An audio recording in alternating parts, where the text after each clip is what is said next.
Girls who want boys, who like boys, who think girls who do boys like their girls, who do girls like their boys. Always should be someone you really love. Girls who want boys, who like boys, who be girls, who do boys like their girls, who do girls like their boys. Always should be someone you really love. Over the past few years, to the traditional sounds of an English summer, the drone of lawnmowers, the smack of leather on willow, has been added a new noise. As the 90s dawned, music fans were rejecting the glossy, pre-packaged pop of the late 80s. They wanted something more raw, more real.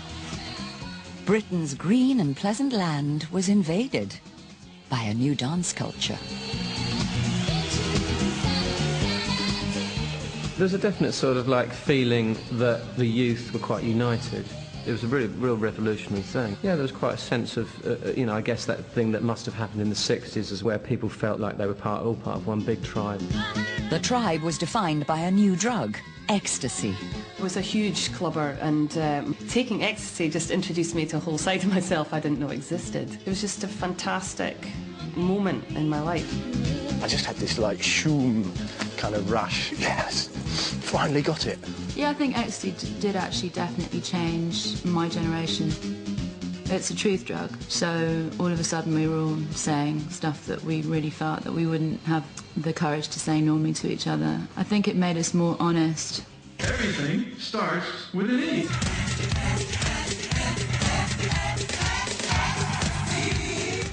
Ecstasy was a Class A drug that relaxed the inhibitions of those who took it. They tried to stomp it out. It's one of those things where it just fanned the flames. The more illegal the raves became, the more people wanted to go to them. I always said that ecstasy did more to remove the Conservative Party than me or Billy Bragg ever did. Until now, the DJ had just been some bloke playing records. But as the club scene took off, rave created a unique bond between artist and audience. Sometimes they are actually shouting, you know, harder, faster, louder. And so there's a communication like that, and also there's this other just mental communication where you just look at somebody and just smile and just go, how much fun is this? Because they can see that, if you've ever seen me DJ, you see that I'm actually having more fun than the audience. And that gets into a vicious spiral, because they can see me having fun, that makes them have more fun, and them having more fun makes me have more fun. And we get to a point where we just look at each other and go, how fucking good is this? You know?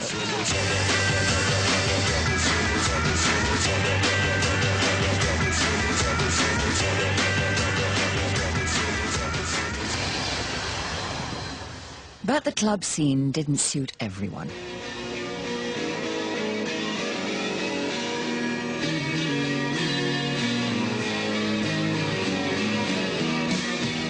I used to do a lot of ecstasy, but didn't really club much. I used to sort of sit at home a lot and get off our faces. That was the kind of culture I was involved in, going to someone's house and take mushrooms or dewey or something. John Major's vision of Middle England did still exist. Welcome to Haywards Heath, the kind of place that brought us the likes of David Bowie, Morrissey, and now Brett Anderson. Haywards Heath for me is a very depressing little place, and as soon as I had reached any sort of consciousness, I was determined to escape it. One of the things I used to do, lived in Haywards Heath, you sort of go to the railway station and sort of look up the tracks to London, look at the trains going to London. It was this big sort of romantic journey. I first saw Brett on the first day of UCL, and he had a bob and a pair of earrings and a leather handbag, and I remember thinking, is it a boy or is it a girl? And it was basically love at first sight.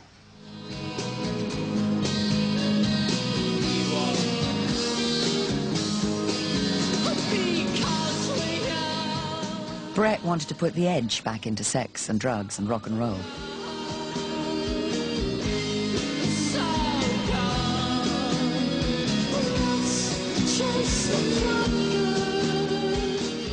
I wanted to write about sexuality I don't know why I wanted to write about it, because it obsesses me, because it obsesses everyone, because it's everything, really. There was something about him that was really unusual and slightly ethereal and quite fascinating.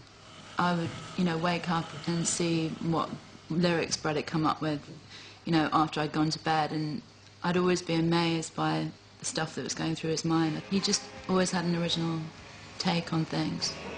Brett's girlfriend, Justine Frischmann, was originally part of his band, sharing his interest in androgyny.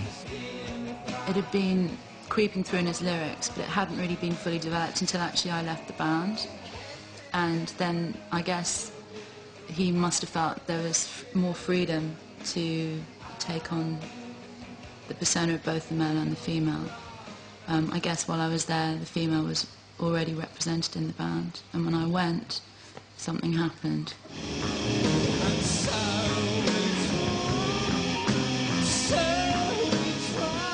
After the baggy Stone Roses Happy Mondays, you'd have this period of real underachievement, and then here comes Suede. Wow, they look great, the lyrics are about something, and then you've got all these layers of ambiguity. I mean, you know, all these male personal pronouns in love songs. Brett Anderson singing about, "We kissed in his room" to a popular tune. Whoa, what's this? This is interesting. We kissed in his room to a popular tune. I think somebody like David Bowie, and I think Brett's got it as well. I'm a big fan of Brett. It's just a sort of quality of somebody who doesn't fit into society. It's somebody who is a bit scary and into perverse things that are interesting that you would like to do but you'd never dare to.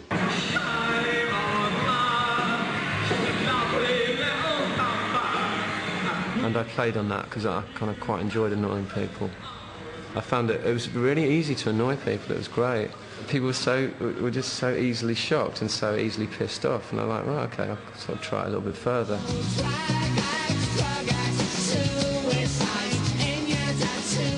If Brett's posing was designed to annoy people, then it certainly succeeded. New Musical Express, 10th of April, 1993. I've read a lot of goddamn issues of The Enemy in my time, but you left-wing homos have gone too far this time. Suede, two guys kissing, the band pouting on page 3, and then a full review of their LP. Personally, I find all this homoerotic and limp-wristed stuff disgusting. If there are people who want it, let them buy Gay Times or something. I'm not asking you to start sticking naked girls in the paper, but at least head back to normality, where men are men and women are women. Whatever.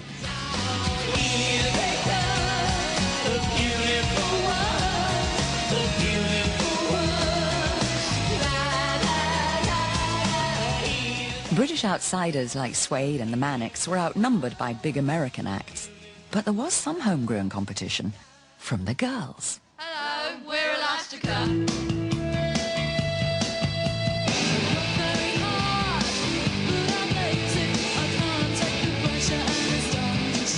The men in my life were involved creatively in music, and I guess there was an element of competition, and I wanted to be as good as the boys and do my thing.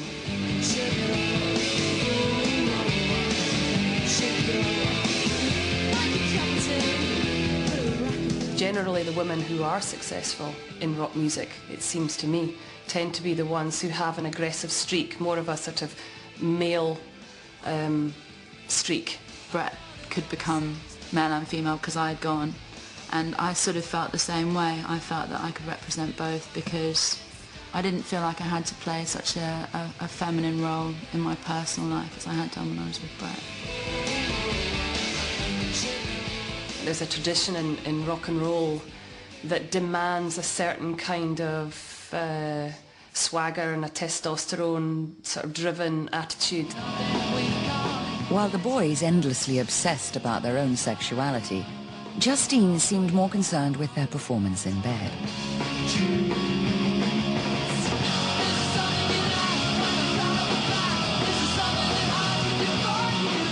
It's not a bad manifesto to have your first hit single about drunken impotence.